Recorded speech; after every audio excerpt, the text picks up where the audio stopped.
नमस्कार दोस्तों। तो जैसा कि हमें विदित है कि एलटी का पेपर नज़दीक है और सेकेंड वीक में I hope admit card release हो जाएंगे। ओके, तो इसी सिलसिले में हम आज इम्पोर्टेंट क्वेश्चन जो पेपर की दृष्टि से बहुत महत्वपूर्ण है। और दोस्तों, आजकल जितना भी टाइम हो सके आप अपनी स्टडी को दीजिएगा, बिल्कुल भी जायज़ मत कीजिएगा, कुछ और अन्य चीज़ें ना कीजिएगा। ओके, तो सिर्फ स्टडी को टाइम और जितना ज़्यादा हो सके। ओके, और स्टार्ट करते हैं हम पहला क्वेश्चन अपना। ओके, विद्यालय में नामांकन के पश्चात विद्यालय जाना और छोड़ देना वाले बच्चों के अनुपात को कहते हैं। तो विद्यालय जाना और फिर छोड़ देना उन बच्चों के अनुपात को क्या कहा जाता है, ये क्वेश्चन है। तो इसके जो ऑप्शंस हैं वो है ड्रॉप आउट रेट, ठहराव, अपव्यय और धारण। तो दोस्तों, जो इसका जो राइट आंसर हो जाएगा वो हो जाएगा, ऐसे बच्चे जो स्कूल जाते हैं और फिर छोड़ देते हैं उनको बोलते हैं ड्रॉप आउट रेट। बोला जाता है कि एक स्कूल गए और किसी कारण से वह स्कूल ना जा पाए या छोड़ दिया, जैसे कि हमारे मज़दूरों के बच्चे होते हैं, कभी उन्हें मजदूरी यहाँ मिलती है, कभी दूसरे क्षेत्र में मिलती है, तो वो बच्चे कभी स्कूल जाते हैं तो कभी उस स्कूल को छोड़ के फिर अन्य क्षेत्र में चले जाते हैं, जिससे वो स्कूल नहीं जा पाते। तो इस जो रेशियो है इसको बोलते हैं ड्रॉप आउट रेशियो बोलते हैं। दोस्तों, आगे बढ़ते हैं, इसके एक्सप्लेनेशन पे आते हैं।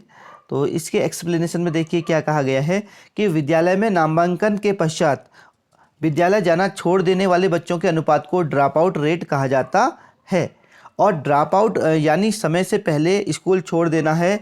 और सबसे अधिक आदिवासी आबादी वाले झारखंड इस राज्य में, कौन से राज्य में, झारखंड राज्य में स्कूली बच्चों की ड्रॉप आउट दर सबसे उच्चतम है। तो सबसे ज़्यादा ड्रॉप आउट रेट कहाँ है, झारखंड में, और जहाँ आदिवासी आबादी क्षेत्र है, और जहां 100 में से केवल 30 छात्र अपनी पढ़ाई पूरी कर पाते हैं और 70 वह छोड़ देते हैं, बीच में ही अपनी स्टडी कंप्लीट नहीं कर पाते हैं। तो जो अपनी स्टडी कंप्लीट नहीं कर पाता, किसी कारण से वो स्कूल आया लेकिन किसी कारण से वो स्कूल छोड़ दिया, उस रेशियो को बोलते हैं ड्रॉप आउट रेट। ओके, तो दोस्तों आगे बढ़ते हैं। आई होप आपको ये क्वेश्चन समझ में आ गया होगा। अब देखिए अगला प्रश्न हमारे सामने है कि शिक्षण के ADDIEE यानी एडी मॉडल में डी का अर्थ क्या है। तो अभिकल्प और विकास है, विकास और परिनियोजन है, अभिकल्प और परिनियोजन है, समर्पण और विकास है। तो इन चार में से हमें ऑप्शन में देना है। तो सबसे पहले हम जो ADDI है उसका फुल फॉर्म देख लेते हैं। तो अगर हमें फुल फॉर्म पता होगा तो हम इसका आंसर आसानी से कर पाएंगे। तो दोस्तों देखिए, जैसे कि आपको दिख रहा है कि ए से तात्पर्य क्या है, एनालाइज यानी विश्लेषण, डी से क्या है, डिज़ाइन अभिकल्प, और डी से फिर से क्या है, विकास यानी डेवलप, और आई से क्या है, इम्प्लीमेंट यानी कार्यान्वयन, और ई से क्या है, मूल्यांकन एवेल्यूएट, और एडी यानी ADDIE मॉडल निर्देशात्मक डिजाइन के लिए सबसे प्रसिद्ध मॉडल है। तो दोस्तों इसमें क्वेश्चन में पूछा है डी का अर्थ, तो डी से तात्पर्य है अभिकल्प और विकास। तो अभिकल्प और विकास इसका राइट आंसर हो जाएगा, अभिकल्प और विकास। तो इसका ए ऑप्शन राइट है दोस्तों। ठीक है, तो इसे नोट कर लीजिएगा, इसकी फुल फॉर्म को हो सकते हैं तो क्या पता एग्ज़ाम में आ जाए। ओके, और एग्ज़ाम के आसपास का पढ़ा हुआ आपको याद रहता है। ओके, तो आजकल जितना हो सके उतनी स्टडी कीजिए, क्योंकि एग्ज़ाम में बहुत महत्वपूर्ण है। हमने लास्ट 10 महीने पहले क्या पढ़ा है वो महत्वपूर्ण नहीं है, अभी आजकल क्या पढ़ रहे हैं वो बहुत महत्वपूर्ण होता है। ठीक है, तो दूसरा क्वेश्चन हमारे सामने दिख रहा है, क्या है, किसी भी सरकारी सहायता प्राप्त विद्यालय में जाति, मत या वर्ण के आधार पर भेदभाव समाप्त करने के लिए निम्नलिखित में से कौन सा संवैधानिक प्रावधान किया गया है। तो अनुच्छेद 16 किया गया है, अनुच्छेद 29 में लिखा गया है, अनुच्छेद 30 में है, या अनुच्छेद 32 में है। तो दोस्तों, किसी भी सरकारी सहायता प्राप्त विद्यालय में जाति, वर्ण या भेदभाव के आधार पर इसको समाप्त करने के लिए किस अनुच्छेद में कहा गया है। तो जो दोस्तों इसका राइट आंसर हो जाएगा वो कौन सा हो जाएगा, बी हो जाएगा, अनुच्छेद 29 में कहा गया है। पहले हम इसे देख लेते हैं, पहले इसकी एक्सप्लेनेशन देख लेते हैं दोस्तों। ठीक है, तो देखिएगा अनुच्छेद 16 में, अनुच्छेद 16 नहीं, इसका राइट आंसर दोस्तों अनुच्छेद 16 हो जाएगा, क्योंकि अनुच्छेद 16 में देखो क्या कहा गया है कि धर्म, मूल वंश, जाति, लिंग, उद्भव, जन्म स्थान, निवास अथवा इनमें से किसी के आधार पर किसी नागरिक के लिए राज्याधीन किसी नौकरी या पद के विषय में अपात्रता न होगी और भेदभाव भी नहीं किया जाएगा। तो इसका जो राइट आंसर हो जाएगा दोस्तों, कौन सा हो जाएगा? बी हो जाएगा। क्या हो जाएगा? बी, आई मीन ए 16, अनुच्छेद 16 हो जाएगा। क्या हो जाएगा? ए। ये राइट आंसर हो जाएगा कौन सा? 16 वाला। ओके, आगे बढ़ते हैं। देखो अनुच्छेद 28 में क्या कहा है ये भी देख लेते हैं हम। तो इसमें कहा गया है कि राज्य निधि से पूर्णतः पोषित किसी शिक्षा संस्था में कोई धार्मिक शिक्षा नहीं दी जाएगी, कोई भी धार्मिक शिक्षा नहीं दी जाएगी। और ऐसे शिक्षण संस्थान अपने विद्यार्थी को किसी धार्मिक अनुष्ठान में भाग लेने या किसी धर्मा उपदेश को सुनने हेतु बाध्य नहीं कर सकते। ये 28 में कहा गया है। अनुच्छेद 29 में क्या कहा गया है?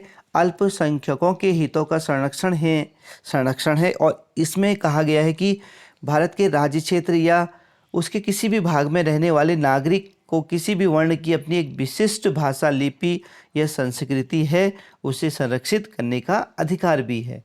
अनुच्छेद 30 में कहा गया है कि इसमें अल्पसंख्यकों को शैक्षणिक संस्थाओं की स्थापना व प्रशासन का भी अधिकार है। अनुच्छेद 30A में कहा गया है कि इसके अनुसार सभी अल्पसंख्यक जो भी माइनॉरिटी है को धर्म भाषा पर आधारित अपने पसंद के शिक्षण संस्थानों की स्थापना और प्रशासन का अधिकार होगा। और अनुच्छेद 44 में कहा गया है कि राज्य अपने नागरिकों के लिए भारत के पूरे क्षेत्र में एक समान नागरिक संहिता प्रदान करने का प्रयास करेगा और इसका उद्देश्य कमजोर लोगों के खिलाफ भेदभाव को दूर करना और देश भर में विविध सांस्कृतिक समूहों में सामंजस्य स्थापित करना है। तो दोस्तों इसका राइट आंसर हो जाएगा ए, यानी 16, आर्टिकल कौन सा? 16। Okay, note it down. और अगर कोई भी डाउट है तो प्लीज़ कमेंट कीजिएगा। ओके, नेक्स्ट क्वेश्चन में हम चलते हैं। नेक्स्ट क्वेश्चन हमारे सामने है कि एक फोटो में एक महिला की ओर इशारा करते हुए पवन ने कहा, यह मेरी माँ की बेटी की बहन है। और उस महिला का पवन से क्या संबंध है? तो वह मेरी माँ की, उसकी माँ की बेटी उसकी बहन हो गई। और उसकी जो माँ की बेटी है, बेटी की भी बहन है, तो बहन की बहन हो गई। तो जो हमारा पवन है वो क्या हो गया? वो उस पवन की बहन हो गई। तो इसका राइट आंसर क्या हो जाएगा? बहन हो जाएगा। ओके, ये इजी क्वेश्चन होते हैं, थोड़ा सा टाइम देने पे आसानी से बन जाते हैं दोस्तों। ठीक है, इसका एक्सप्लेनेशन भी हमने दिया हुआ है, बट ये इतना ज़्यादा कठिन क्वेश्चन नहीं है। अगला प्रश्न हमारे सामने है, उत्तराखंड में स्थित कॉमेट शिखर की ऊंचाई है। तो उत्तराखंड में स्थित कॉमेट शिखर उत्तराखंड में दूसरे नंबर पे आता है सबसे ऊंचाई वाले स्थानों में। पहला नंदा देवी आता है, उसके बाद कॉमेट आता है। तो कॉमेट की ऊंचाई पूछी गई है।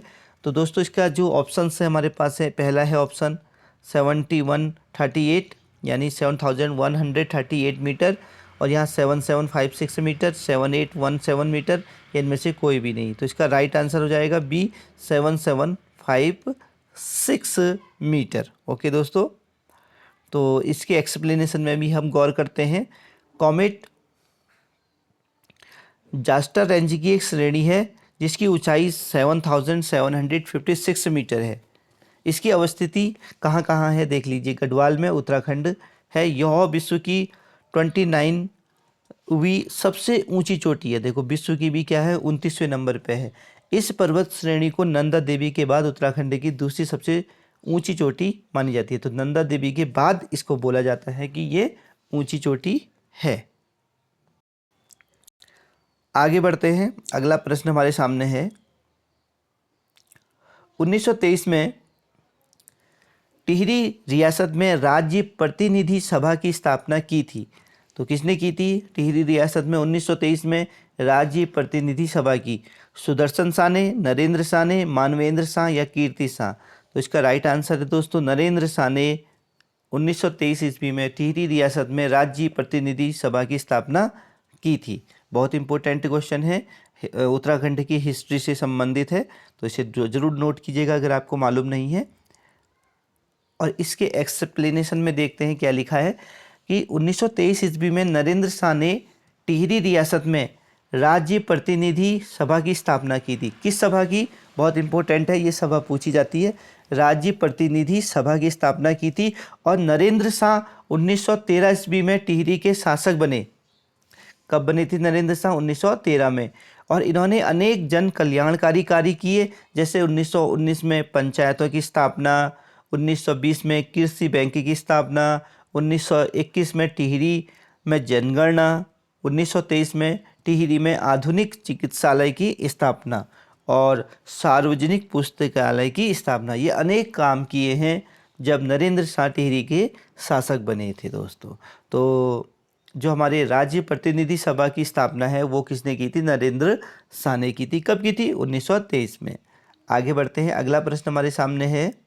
प्रश्न है कि मालगुडी डेज की लघु कहानियों का एक संग्रह है। तो मालगुडी डेज देखा होगा आपने, डीडी नेशनल में आता था पहले। ओके, तो ये किसकी कहानियों का एक संग्रह है? अमीश त्रिपाठी जी का, झुम्पा लाहिड़ी और आर के नारायण या चेतन भगत के। तो दोस्तों इसका जो राइट आंसर है वो है आर के नारायण। तो मालगुडी डेज जो लघु कहानियां हैं उनको जो संग्रह है वो किसका है? आर के नारायण जी का है। तो आर के नारायण जी के बारे में थोड़ा सा हम देखते हैं क्या लिखा हुआ है कि आर के नारायण एक प्रसिद्ध भारतीय लेखक और उपन्यासकार थे। मालगुडी डेज इनकी लघु कहानियों का एक संग्रह है। इस कहानी संग्रह में कुल 32 कहानियों का संकलन है। कितना है? मालगुडी डेज जो कहानियां हैं वो कितनी है? 32 है। यह मूल रूप से अंग्रेजी में वर्ष 1942 में प्रकाशित हुई थी। इनके साहित्यिक योगदान के लिए वर्ष 1960 में साहित्य अकेडमी पुरस्कार द गाइड के लिए तथा वर्ष 2000 में पद्म विभूषण पुरस्कार से सम्मानित किया गया। किसको? आर के नारायण जी को। तो इसमें टोटल जो मालगुडी डेज जो छोटी छोटी कहानियाँ हैं जिसमें, और टोटल कहानियाँ कितनी हैं? 32। तो उसमें आर के नारायण जी को एक बार साहित्य अकेडमी पुरस्कार भी मिल गया है और पद्म विभूषण पुरस्कार से भी सम्मानित किया गया है। दोस्तों आगे बढ़ते हैं, इंटरनेट की स्पीड। तो जैसे कि दोस्तों हमारे इसमें इंटरनेट भी है, हमारे एलटी के सिलेबस में इंटरनेट की स्पीड डॉट डॉट में मापी जाती है। तो किस में मापी जाती है इंटरनेट की? तो हम सभी लोग इंटरनेट का उपयोग करते हैं GHz यानी गीगाहर्ट्ज में, या GBps या GB यानी गीगाबाइट, और GPI। तो इसमें से बताना है। तो दोस्तों इसका जो राइट आंसर है, हम एक्सप्लेनेशन देखते हैं। इसका राइट आंसर वैसे बाय द वे बी है। इंटरनेट की स्पीड GBps यानी गीगाबाइट पर सेकेंड, गीगाबाइट पर सेकेंड में मापी जाती है। गीगाबाइट पर सेकेंड में मापी जाती है। तो इसका राइट आंसर क्या हो जाएगा? गीगाबाइट, तो यानी बी। तो इसको नोट कर लीजिएगा दोस्तों, इसकी फुल फॉर्म GBps की, गीगाबाइट प्रति सेकेंड यानी पर सेकेंड। आगे बढ़ते हैं, अगला प्रश्न हमारे सामने है, बच्चों में पश्च आघात तनाव विकार यानी पोस्ट ट्रॉमेटिक स्ट्रेस डिसऑर्डर के लक्षण क्या हैं? तो घटना से जुड़े स्थानों या लोगों से बचना, बार बार कुछ कहने या उनके बारे में सोचना, दूसरों में बिल्कुल रुचि न रखना, और या दूसरों से नाराज होना। तो दोस्तों इसका जो राइट आंसर हो जाएगा वो है ए, यानी घटना से जुड़े स्थानों या लोगों से बचना, ये है इसका। अब थोड़ा सा एक्सप्लेनेशन जान लेते हैं कि PTSD ये क्या है। तो PTSD जैसे कि हमारे इसमें लर्निंग डिसऑर्डर्स हैं हमारे इसमें, यानी डिसेबिलिटीज़ एक टॉपिक रखा गया है। तो पोस्ट ट्रॉमेटिक स्ट्रेस डिसऑर्डर यानी PTSD एक मानसिक विकार है। किसका? एक मेंटल डिसऑर्डर है जो किसी व्यक्ति में यौन उत्पीड़न, युद्ध, यातायात टकराव या उसके जीवन में अन्य खतरों जैसे किसी दर्दनाक घटना के संपर्क में आने के बाद विकसित होता है। तो जो PTSD है वो कैसे कैसे आ सकता है? या तो व्यक्ति का यौन उत्पीड़न हो, ओके, या युद्ध हो, यातायात टकराव हो, एक्सीडेंट से भी हो सकता है, उसके जीवन में अन्य खतरे, मतलब दर्दनाक खतरे जो भी हैं, अगर कोई दर्दनाक घटना उसके साथ घटित होती है तो उससे पीटीएसडी होने की संभावना हो जाती है। इस विकार के लक्षण में बुरे सपने या पुरानी यादों की अनुभूति, आघात में वापस ले आने वाली स्थितियों से दूर रहने की कोशिश, उत्तेजित होने पर ज़रूरत से ज़्यादा प्रतिक्रिया, चिंता या फिर खराब मूड शामिल होते हैं। तो ये इसके सिम्टम्स हैं कि अगर किसी को डिसऑर्डर होता है तो उसमें बुरे सपने या पुरानी यादों की अनुभूति हो जाती है उसे बार बार, आघात में वापस ले जाने वाली परिस्थिति दूर रहने की कोशिश करता है वो, कि कहीं उसे बार बार वो आघात नहीं, तो बचता है हर चीज़ों से, और उत्तेजित होने पर ज़रूरत से ज़्यादा प्रतिक्रिया, रिस्पॉन्स थोड़ा सा ज़्यादा एग्रेसिव हो जाते हैं, चिंता होती है, फिर उसका मूड खराब रहता है। ये सभी लक्षण किसके हैं? पीटीएसडी के दोस्तों। इसकी फुल फॉर्म नोट कर लीजिएगा, ओके, और इसकी क्या क्या सिम्टम्स हैं इसे भी जरूर नोट कीजिएगा। अगला प्रश्न हमारे सामने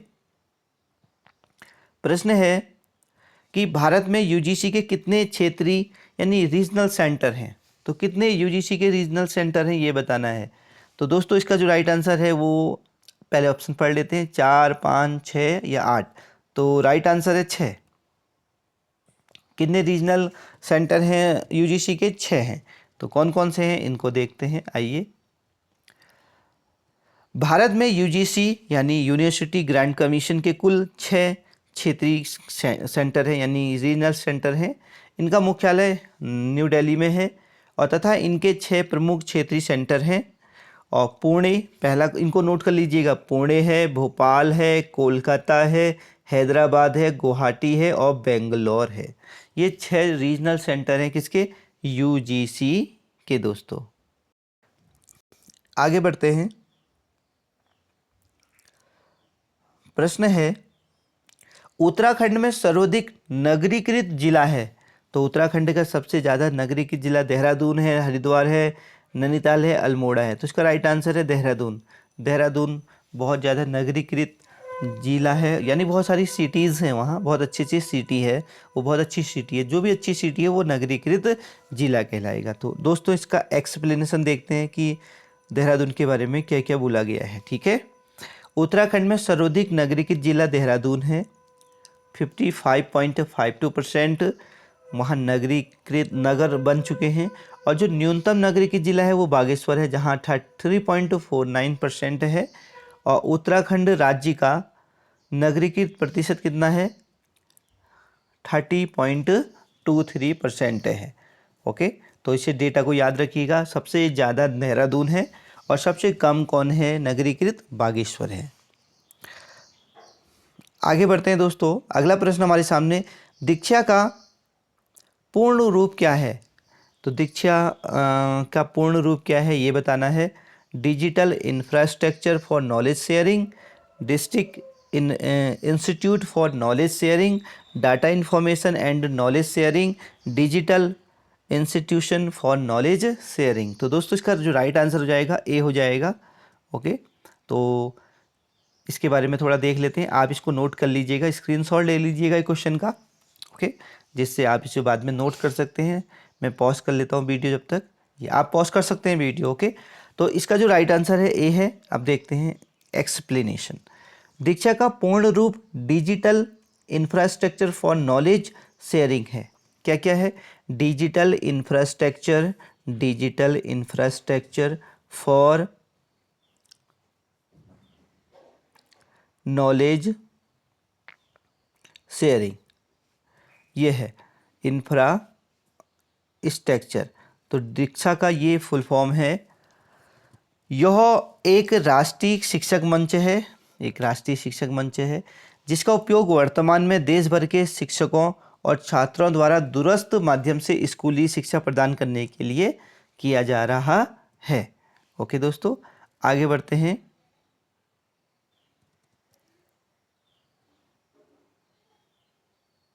अगला प्रश्न हमारे सामने, भारत का पहला हिम तेंदुआ संरक्षण केंद्र स्थित है। तो भारत का पहला हिम तेंदुआ संरक्षण केंद्र स्थित कहाँ है? चमोली जिले में है, उत्तरकाशी में है, नैनीताल जिले में है, या उपयुक्त में से कोई नहीं। तो दोस्तों इसका जो राइट आंसर हो जाएगा वो हो जाएगा बी, उत्तरकाशी में है, ओके। उत्तरकाशी में है। अब इसका एक्सप्लेनेशन पढ़ लेते हैं हम कि हिम तेंदुआ संरक्षण केंद्र की स्थापना उत्तरकाशी की भैरव घाटी में लंका नामक स्थान पर की जाना प्रस्तावित है। यह देश का पहला हिम तेंदुआ संरक्षण केंद्र है, देश का भी है पहला। ओके, और उत्तराखंड में ये कहाँ बनने जा रहा है? ये बनने जा रहा है उत्तरकाशी की भैरव घाटी में। कहाँ बनने जा रहा है? उत्तरकाशी की भैरव घाटी में दोस्तों। तो दोस्तों अंतिम प्रश्न है और यह प्रश्न आपका अभ्यास प्रश्न है।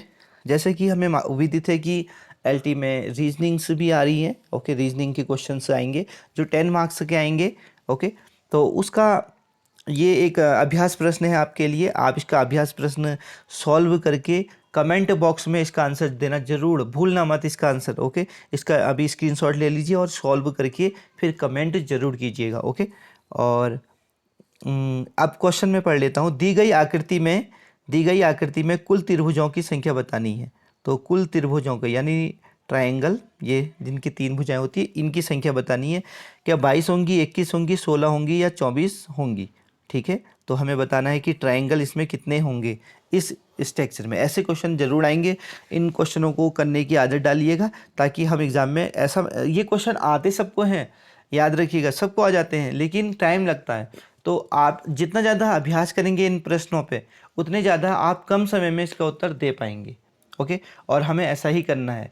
और एग्ज़ाम स्ट्रेटजी के बारे में थोड़ा बता दूं। जब भी आप एग्ज़ाम देने जाएंगे तो याद रखिएगा, पहले आप उन क्वेश्चन को कीजिएगा जो विद इन सेकेंड में हो रहे हो। पहले आप विद इन सेकेंड वाले, पहला क्वेश्चन पढ़ा आपने, हो गया झट से, विद इन सेकेंड में हो रहा है थोड़ा सा, तो आप उसे सॉल्व कर। दूसरे में अगर टाइम टेकिंग है तो उसे बाद में कीजिएगा। पहले आप पूरे 100 क्वेश्चन को पूरा पढ़ लीजिएगा और जो क्वेश्चन विद इन सेकेंड में हो रहा है उनको उसी समय सॉल्व कर दीजिएगा। और OMR सीट में एट द मोमेंट ही आप क्या करें, गोला कर दीजिएगा। जो जैसे आपने पहला क्वेश्चन पढ़ा, उसका आंसर देखा, इसका आंसर आपको लगा कि ये सही है, ठीक है, तो आपने गोला कर दिया उसी समय।